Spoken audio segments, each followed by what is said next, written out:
देश की राजधानी दिल्ली के ओल्ड राजेंद्र नगर में राव आईएएस कोचिंग के बेसमेंट में पानी भरने से जिस तरह यूपीएससी की तैयारी कर रहे 3 छात्रों की मौत हो गई, उसके बाद बवाल भरी तस्वीरें नजर आ रही है और साथ ही इसके साथ कई बड़े सवाल भी खड़े हो रहे हैं।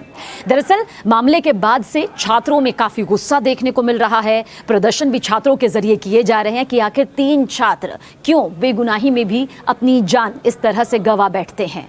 दूसरी तरफ अब जो ये पूरा मामला है कानूनी प्रक्रिया के तहत आगे बढ़ते हुए दिल्ली हाई कोर्ट में पहुंच गया है। वहीं राष्ट्रीय प्रवासी मंच की याचिका में स्टूडेंट्स की सिक्योरिटी को लेकर यानी कि छात्रों की सुरक्षा को लेकर गाइडलाइंस बनाने और हादसे पर उचित मुआवजा देने की मांग की गई है।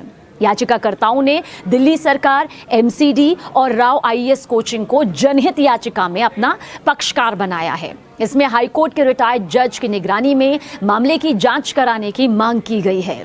गुस्सा भी देखने को मिल रहा है, नाराजगी देखने को मिल रही है, दुख का एक सैलाब है कि आखिर किस तरह से भविष्य संवारने की चाहत जो है वो बेसमेंट में 3 छात्रों को ले डूबी।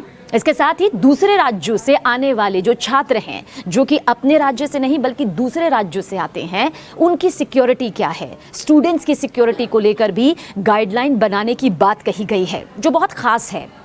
संसद में स्थगन प्रस्ताव, दूसरी तरफ संसद के मॉनसून सत्र के 6ठे दिन यानी कि आज सत्र शुरू होने से पहले कांग्रेस ने कोचिंग हादसे पर लोकसभा में स्थगन प्रस्ताव भी रखा है। इस स्थगन प्रस्ताव में कांग्रेस सांसद डॉक्टर अमर सिंह ने स्टूडेंट्स की मौत को जवाबदेही की मांग की है, यानी कि छात्र जिस तरह से अपनी जान गंवा बैठे उसमें जवाबदेही यहां पर बनती है, ये मांग की गई है। वहीं दूसरी तरफ हादसे के बाद दिल्ली एमसीडी ने एक्शन लेते हुए इलाके के बेसमेंट में अवैध तौर से चल रहे 13 कोचिंग सेंटर्स को सील कर दिया। यानी कि सोचिए कितने बड़े और हादसे यहां पर हो सकते थे। इसके साथ ही कोचिंग संस्थानों पर नोटिस चस्पा करके, नोटिस लगाकर उनसे जवाब मांगा गया है।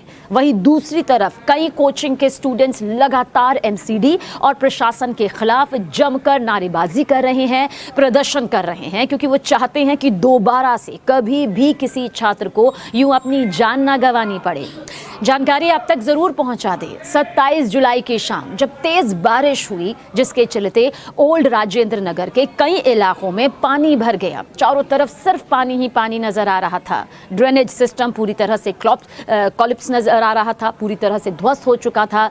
इस बीच सीवर का जो पानी था वो राव आईएएस कोचिंग सेंटर के बेसमेंट में भर गया, वहां चला गया। बताया ये जा रहा है कि बेसमेंट में ही लाइब्रेरी थी जहां करीब 18 बच्चे पढ़ाई कर रहे थे। नहीं जानते थे कि अचानक से यूं सैलाब उन पर मौत बनकर आ जाएगा। अचानक लाइब्रेरी में पानी भर गया, जिसकी वजह से 3 स्टूडेंट्स उसमें डूब गए और उनकी जान नहीं बच पाई। जान गंवा दी उन छात्रों ने बेसमेंट में ही।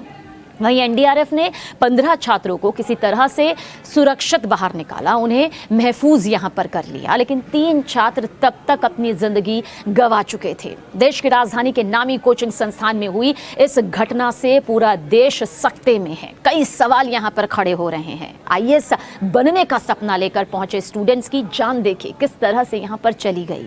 तमाम कोचिंग संस्थान के स्टूडेंट्स इसे लेकर लगातार प्रदर्शन कर रहे हैं, गुस्सा है उनके अंदर। उनकी मांग है कि इस पूरे मामले में जवाबदेही किसी भी कीमत पर तय होनी ही चाहिए और जो गुनहगार हैं उनके खिलाफ हत्या का मुकदमा दर्ज होना चाहिए और ये सुनिश्चित किया जाए कि भविष्य में कभी ऐसा नहीं होगा। भविष्य में किसी छात्र को यूं भारी बारिश के चलते बेसमेंट में पानी की वजह से या फिर किसी भी वजह से कोचिंग संस्थानों में अपनी जान बेवजह यूं गंवानी नहीं होगी।